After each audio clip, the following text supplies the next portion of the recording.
and you're watching like movie of the week. And the movie this week was Crazy Stupid Love from 2011. So if you haven't watched it, watch it now. If you're new to movie of the week, as I talk about a movie here, you guys come below your thoughts. And in 2025, we're doing different romance movies. That's why we did Crazy Stupid Love and a lot of rom-coms this year. But this was really important when I wanted to put on this list because I was obsessed with this movie as a kid. Like, I was so obsessed with this movie. I don't even know why. I feel like it might have been my first PG-13 movie. Maybe that's why I'm obsessed with it. Maybe I was obsessed with Ryan Gosling's abs. I don't know what it was, but I was obsessed with this movie. And I feel like the last time I watched this movie was in college, so maybe like 5 years ago, I'm not exactly sure. This movie has an amazing cast, and this movie has a crazy plot twist. And they don't make movies like this anymore. So the crazy plot twist is that Emma Stone is their daughter. Like, that is the crazy plot twist because it's like the idea this guy is going through a divorce and then he sees this guy who's a player and a womanizer and gets a woman.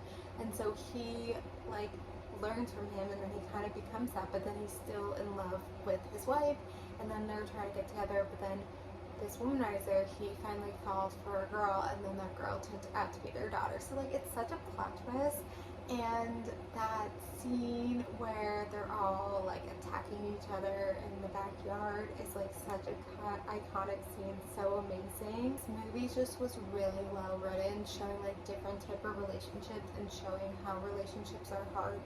And I guess it was trying to say like people are each other's soulmates, like this whole thing about like soulmates. It had a weird, like, the babysitter storyline with like her being in love with the dad, and then also like then the middle schooler being in love with her. It's just like,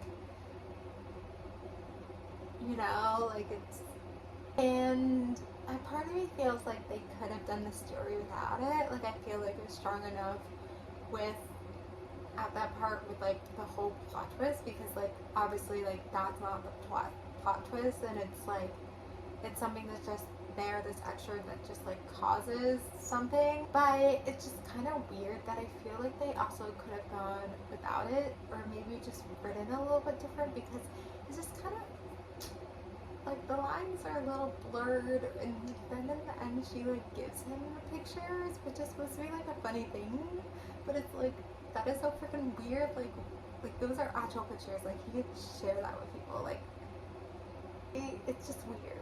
Anyway, but this had a lot to do with relationships and, you know, different types of relationships, and these people being together for a long time and kind of separating and having it hard, but then kind of coming back together. And then this guy who's such a womanizer, like actually falling for someone and wanting to be with them. And then kind of also gets into like this whole philosophy about like how to pick up women and everything. This is like a girls' night movie. Like, it's an easy, fun movie to watch. You know, this isn't like too hardcore to watch. It's, you know, easy to watch, easy to enjoy, all these things. I feel like there is not too much else to say, too much else to critique. There's so many memorable like scenes from this movie too, and also like it's so great. Steve Carell is just so amazing at acting, and you know, this is around the time when he was filming The Office, and you know, his character was like, and then you know, Ryan Gosling and Emma Stone have been in so many movies together since then, and they have so much chemistry. But it was so crazy, like Emma Stone is like 23 or something in this movie. Like, she was really young. Julianne Moore was amazing, and Kevin Bacon, and it's such an amazing cast and such a fun movie, and there's not much else to critique.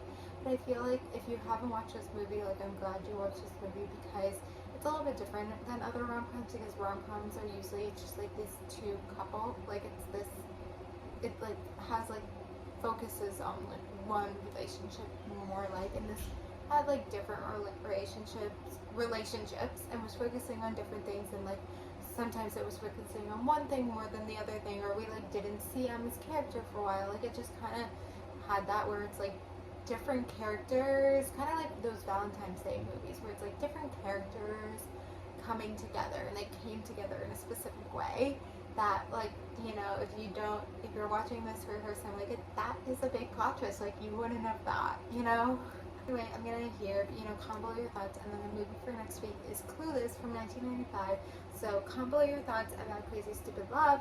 Watch Clueless for next week. Thank you guys for watching. Like and subscribe, and bye.